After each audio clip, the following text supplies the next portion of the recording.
देखिए प्रश्न है त्रिभुज का क्षेत्रफल ज्ञात कीजिए। ये इसके शीर्ष ए दिया है, ए नियामक दिया है 1,1,2 और बी नियामक 2,3,5 और सी नियामक दिया है 1,5,5। देखिए इसको हम लोग को सॉल्व करना है। इसको सॉल्व करने के लिए सबसे पहले हम लोग इस बिंदु को स्थिति सदिश में कन्वर्ट करेंगे और स्थिति सदिश में हम OA वेक्टर और जैसे ही OA वेक्टर लिखेंगे इसको I cap plus J cap plus K cap के रूप में लिखेंगे। ये हमारा हो जाएगा OA वेक्टर। फिर OB वेक्टर अगर लिखना होगा तो हम इसको लिख देंगे 2I cap 3J cap plus 5K cap. OC vector I cap plus 5J cap plus 5K cap. OA, OB और OC हमने तीनों बिंदुओं को स्थिति सदिश में कन्वर्ट कर लिया और हमें त्रिभुज का क्षेत्रफल चाहिए। तो हम लोग त्रिभुज के क्षेत्रफल पढ़े हैं 1/2 क्रॉस AB क्रॉस AC। अगर ऐसे वेक्टर मिलता है तो हम लोग इसका क्षेत्रफल आसानी से ज्ञात कर सकते हैं। तो एक बात समझिए आप, जब हमें OA मिल गया, OB और OC मिल गया तो हम आसानी से यहाँ से AB निकाल सकते हैं। AB निकालेंगे तो OB माइनस OA स्थिति सदिश के रूप से क्या लिख सकते हैं, OB माइनस OA। OB के मान है 2I cap plus 3J cap plus 5K cap minus OA के मान क्या है, minus I cap minus J cap minus 3J cap. चलिए 2I कैप में से एक I कैप जाएगा, बचेगा I cap plus 2J cap plus 3K cap. यानी हमारा यहाँ पर वेक्टर AB के मान लिया। एक चीज हमने समझ गया है। फिर हमें चाहिए यहाँ से AC। तो AC निकालने के लिए हम लोग OC माइनस OA लिखेंगे स्थिति सदिश के रूप में और OC के मान है I cap plus 5J cap plus 5K cap. I cap plus 5J cap plus 5K cap और OA के मान है minus I cap minus J cap minus 2K cap. I cap plus में है और यहाँ भी माइनस I कैप है। आप इसको घटा दीजिएगा तो क्या हो जाएगा, 0I कैप। और यहाँ 5 है और 5 में से 1 जाएगा तो ये आपका बच जाएगा 4J कैप और ये हो जाएगा 3K कैप। समझिएगा, हमने इतनी बात को आसानी से लिख दिया। यहाँ हमें वेक्टर AC भी मिल गया, लेकिन त्रिभुज के क्षेत्रफल ज्ञात करने के लिए हम लोग को चाहिए 1/2 AB क्रॉस AC। तो पहले तो हमें AB क्रॉस AC निकालना पड़ेगा और AB क्रॉस AC जो निकलेगा वो हमारा डिटर्मिनेंट्स के फॉर्म पे निकलेगा। तो चलिए सबसे पहले हम निकालते हैं AB क्रॉस AC।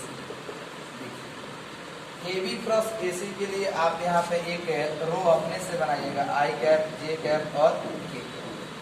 फिर आइए, जैसे हमने AB क्रॉस लिखा था I कैप के गुणांक 1 है, इसके गुणांक 2 है और इसके गुणांक क्या है 3। फिर यहाँ आइएगा तो इसका गुणांक 0, 4 और 3 मिला। यहाँ से हम मल्टीप्लाई करके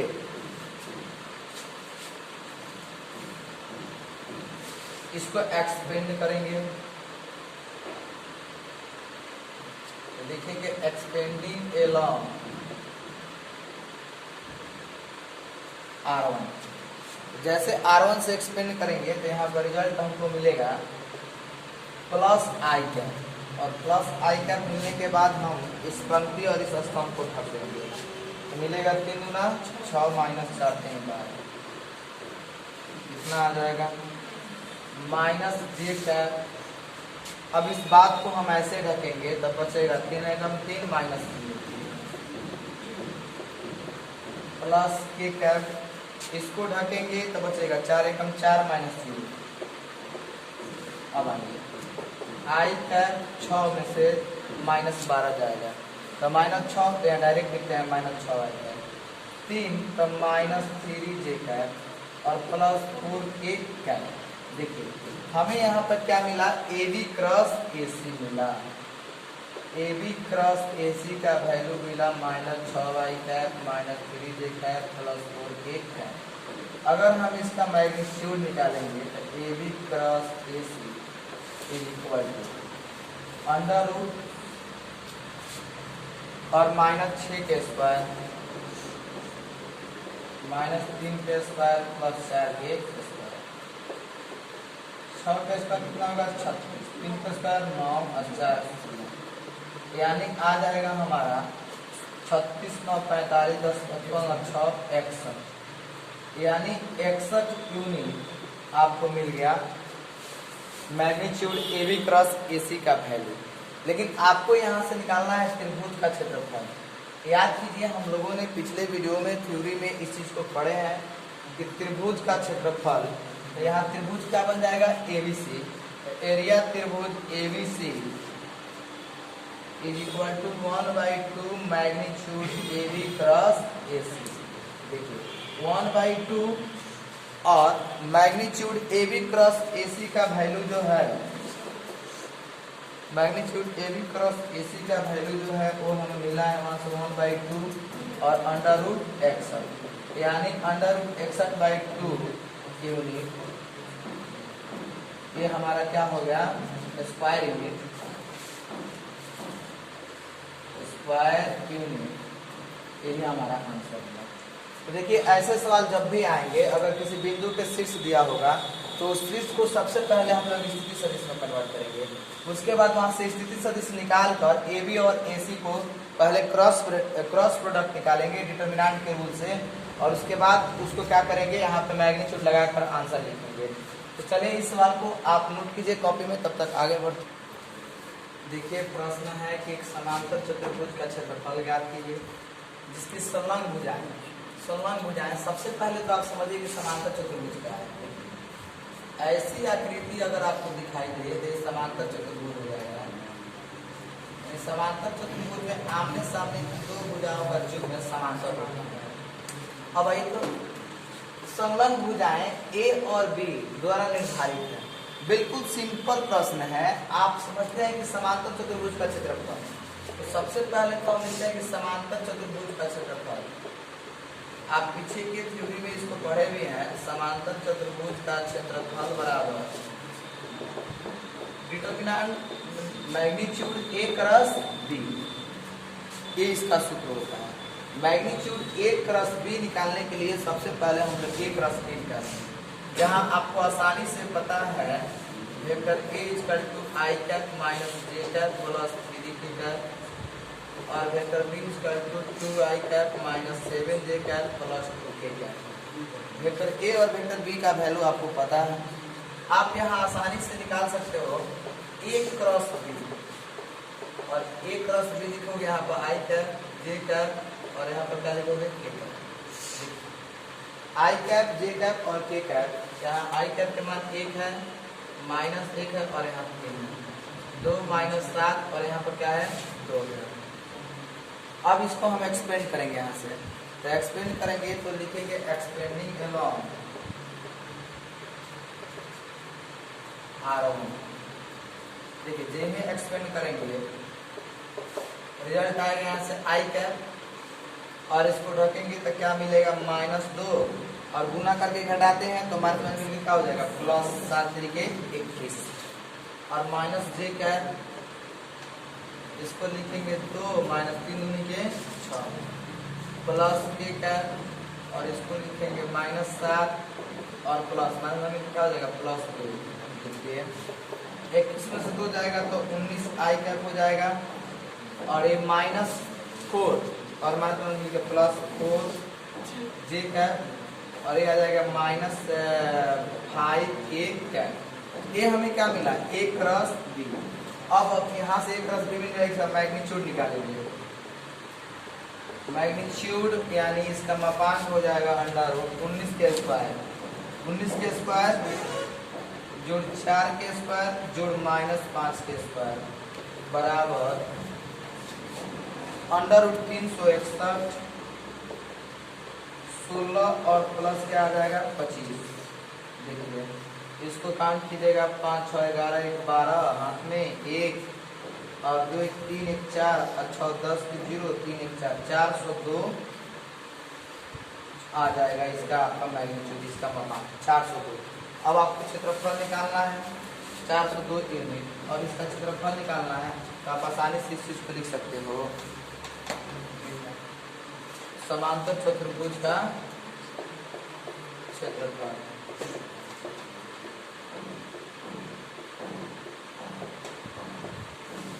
मैग्नीट्यूड अंडर 402 स्क्वायर यूनिट।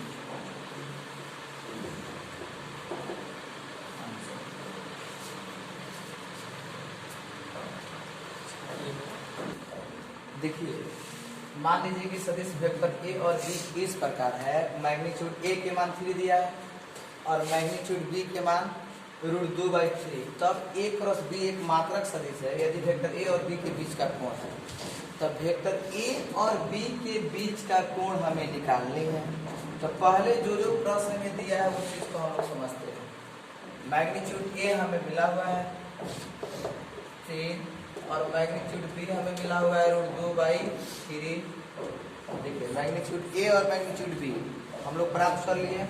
फिर बोला कि ए क्रॉस बी एक मात्रक सदिश है। तो मात्रक सदिश है मतलब क्या कि मैग्नीट्यूड ए क्रॉस बी एक मात्रक सदिश है, मतलब कि कितना है 1 है। ये बात आप लोग समझ रहे हैं, ये बात हम नहीं लेंगे अपने मन से, ये यहाँ से आप सवाल में पढ़ सकते हैं। एक मात्रक सदिश है यानी कि बात को छिपा के बोला गया कि ए क्रॉस बी एक मात्रक सदिश है। मैग्नीट्यूड ए क्रॉस बी बराबर 1। अब ए और बी के बीच का कोण निकालनी है, तो इसके लिए जैसे क्रॉस प्रोडक्ट देखा हमने, यहाँ पे साइन थीटा बराबर देखेंगे मैग्नीट्यूड ए क्रॉस बी बटा मैग्नीट्यूड ए मैग्नीट्यूड बी। याद कीजिए हम लोग इस सूत्र को बहुत पहले ही थ्योरी में पढ़ चुके हैं। अब आइए sine theta magnitude A cross B के मान 1, अब मैग्नीट्यूड ए के मान 3 और इसका मान √3 से 3 कट गया, यानी साइन थीटा बराबर आ गया 1/√2। अब देखिए साइन थीटा बराबर 1/√2 है, आप इस चीज को आसानी से लिख सकते हो साइन थीटा बराबर साइन π/4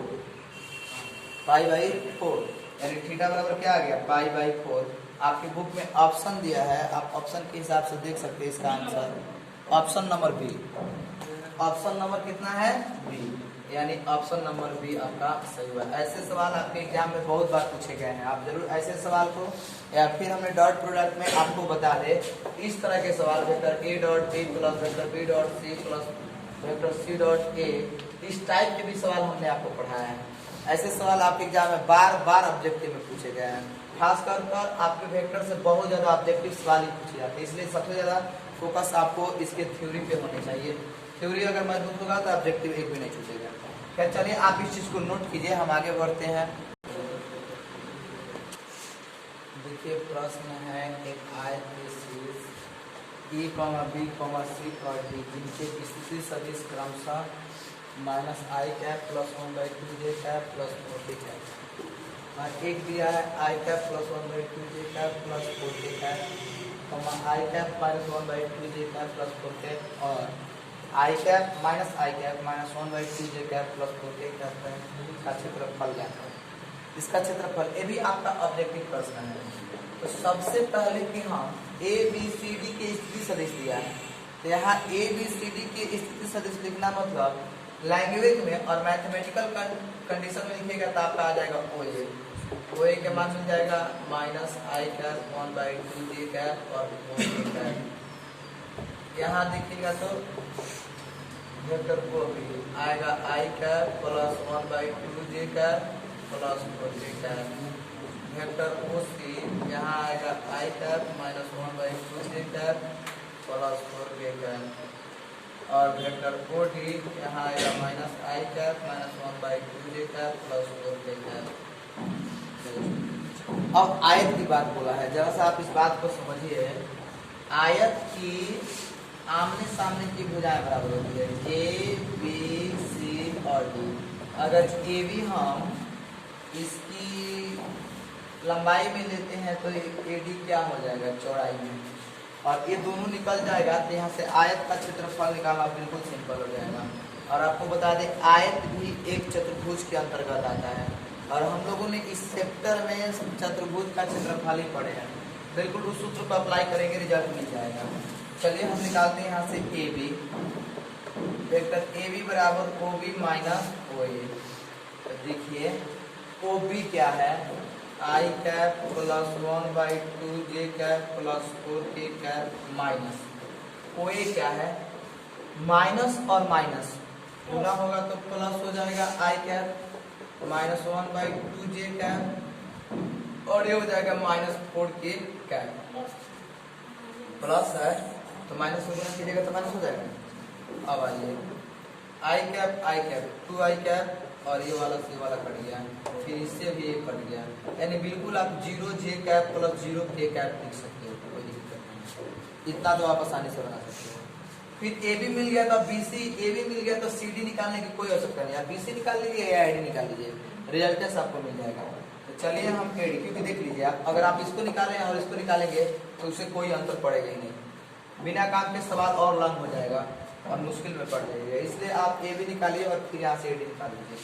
ए डी क्या होगा, ओ डी माइनस क्या हो जाएगा ओ ए।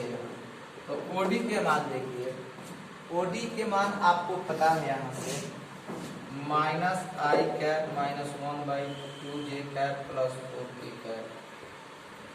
ओ ए के मान यहाँ पर है, तो ओ ए के मान माइनस से गुना करोगे तो माइनस माइनस मिलकर क्या हो जाएगा प्लस, माइनस 1/2 जे कैप माइनस 4 के कैप। देख सकते हैं आप इस चीज को, बिल्कुल ए वाला से ए वाला पद कट गया और 4 के कैप से ए वाला कट गया, यानी ए डी का रिजल्टेंस क्या मिला आपको, माइनस 1/2 और माइनस 1/2, यानी माइनस 2/2 जे कैप, इसको काट के आप माइनस जे कैप लिख सकते हैं।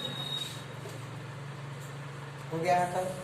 अब आप इस सूत्र को अप्लाई कर सकते हैं यहाँ से,